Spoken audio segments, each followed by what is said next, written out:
The Law of Conceptual Priming.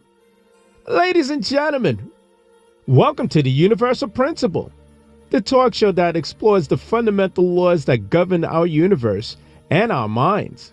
Today we're delving into the fascinating world of the Law of Conceptual Priming. You may have experienced this phenomenon even without realizing it. Have you ever looked at a picture of a cruise ship and found yourself thinking about the vast expanse of the ocean? That's because exposure to a stimuli can prime our brains to recognize or respond to related concepts and categories. In other words, our brains organize information by concepts and categories, and this organization can influence our perception and behaviors in powerful ways. But this is not just some abstract concept. The law of conceptual priming is a fundamental principle that applies to all of us. It's a fundamental aspect of how our brains process information, and it has far-reaching implications for everything from advertising to education to personal development. So today we're going to dive deep into the law of conceptual priming. We'll explore how it works, why it matters, and how we can harness its power to improve our lives and our understanding of the world around us. But we're not just going to talk at you. We want to hear from you too. We'll be reading your questions and want to hear about your experience of conceptual priming. Maybe you had a moment where you saw a picture or heard a word that primed you to think of something related. Or maybe you noticed how priming can influence your behavior or perception in subtle ways. So join us as we explore the fundamental principle of conceptual priming. It's sure to be a thought-provoking and an enlightening discussion that will leave you with a whole new perspective on the power of our mind and the world around us. What is the law of conceptual priming? The law of conceptual priming is an important concept in psychology that explains how our brain processes and responds to stimuli. It states that when we are exposed to a stimulus, such as a picture of a tree, it makes us more likely to recognize or respond to related stimuli such as the word forest. This is because our brain organizes information by concepts and categories. This law has been studied extensively in recent years, with research showing that it can influence our behaviors in many ways. For example, studies have shown that people who are exposed to words related to success or failure are more likely to perform better or worse on tasks depending on the word they're exposed to. Similarly, exposure to certain images can make us more likely to remember them later on. The law of conceptual priming is based on the idea that our brains use concepts and categories as shortcuts for processing information. By organizing information in these categories, our brains are able to quickly recognize patterns and respond accordingly. This helps us make decisions faster and more accurately than if you had to think through every single detail. The law of conceptual priming is an important concept in psychology that explains how our brain processes and responds to stimuli. It shows us how our brain uses concepts and categories as shortcuts for processing information, which can help us make decisions faster and more accurately. Associative learning. The law of conceptual priming is a fundamental principle that governs how our brain processes and organizes information. It is based on the idea that exposure to a particular concept or category of information can influence our abilities to recognize and respond to related stimuli.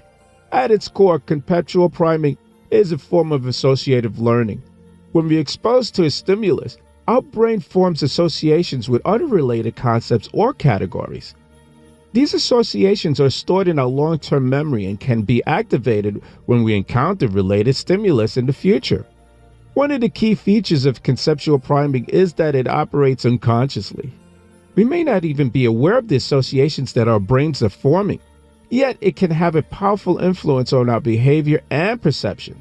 For example, if you're shown a picture of a tree, your brain might form associations with related topics like forest, leaves, and branches. Later, when you encounter the word forest, your brain is primed to recognize and respond to this concept more quickly and accurately than if you have not been exposed to the tree picture.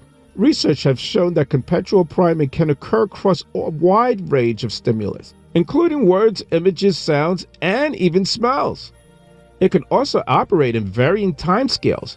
from milliseconds to days or weeks. In addition to its practical application in fields like advertising and marketing, the law of conceptual priming has important implications for our understandings of how our brain processes and organizes information.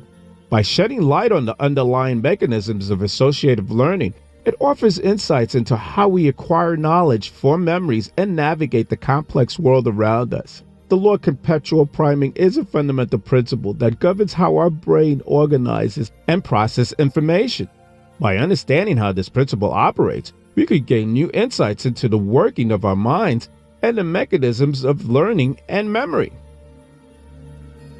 Conscientious awareness. One of the key features of conceptual priming is that it can operate below the level of conscious awareness. That is, we may not even be aware of the associations that our brains are forming, yet they can have powerful influence on our behaviors and perceptions. Here are some examples of how conceptual priming can operate unconsciously. Word recognition. When we read a sentence, our brains automatically and unconsciously prime us to recognize related words that are likely to appear next.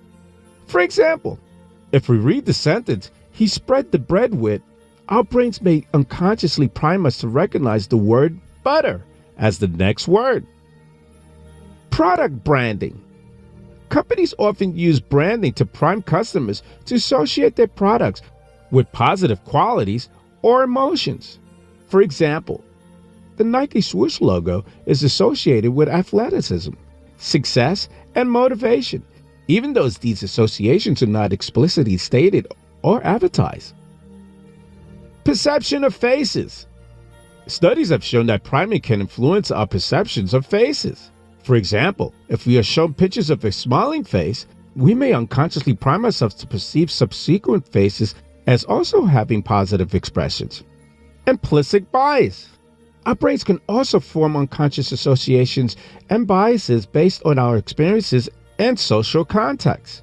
Sadly to say, for example, if we are repeatedly exposed to negative portrayals of a particular group of people in the media, like Black, white, Asian, Indian, Hispanic, Arabic, immigrant, educated, uneducated, homeless, wealthy, Christian, Islamic, or Jewish, our brains may unconsciously prime us to hold negative attitudes towards that group.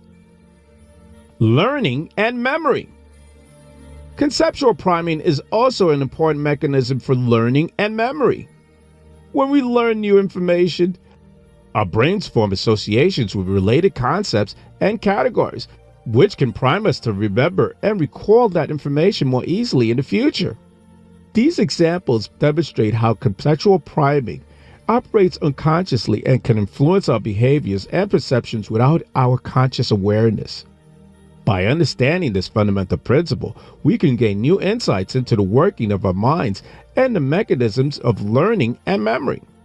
Here's some more of how conceptual priming can occur across different stimuli and time scale. Words. If you're shown a word related to a particular concept, such as doctor, you may be more likely to recognize related words like nurse, hospital more quickly and accurately. This effect occurs even if the related words are presented several seconds later. Images.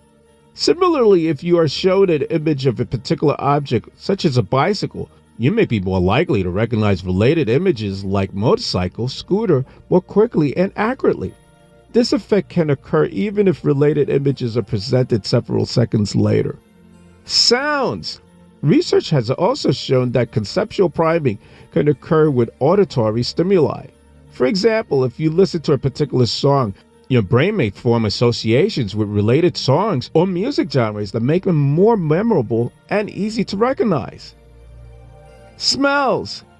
Conceptual priming can occur even with smells. For example, if you're exposed to a particular scent such as lavender, your brain may form associations with related scents like cameline and rosemary that makes them more recognizable and familiar. Time scale. Conceptual priming can operate over various time scales. For example, some studies have shown that exposure to a stimuli can prime related concepts for several minutes or even hours, while other studies have shown that priming effects can persist for days or even weeks. These examples illustrate the wide range of stimuli that time scale over which conceptual priming can occur. By understanding how this fundamental principle operates and how our brains organize and process information. Wow, what an incredible discussion we had today about the law of conceptual priming. It's amazing to think that our brains are constantly forming associations and priming us to recognize and respond to related concepts and categories.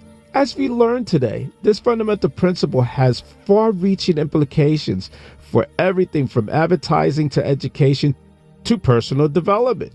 By understanding how conceptual priming works, we can harness its power to improve our lives and our understanding of the world around us. But perhaps even more exciting than that is the fact that the law of conceptual priming is just one of many fundamental principles that governs our universe and our minds.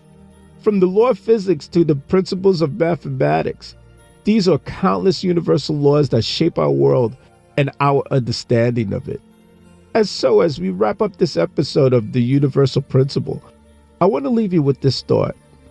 The more we understand about the fundamental principles that govern our world, the more we can unlock the incredible potential of our minds and the world around us.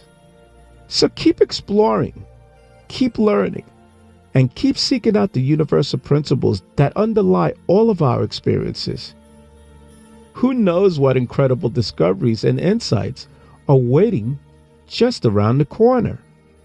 Thanks for joining us today, and we'll see you next time on The Universal Principle. I'm Leroy Glover, and I thank you for your attention.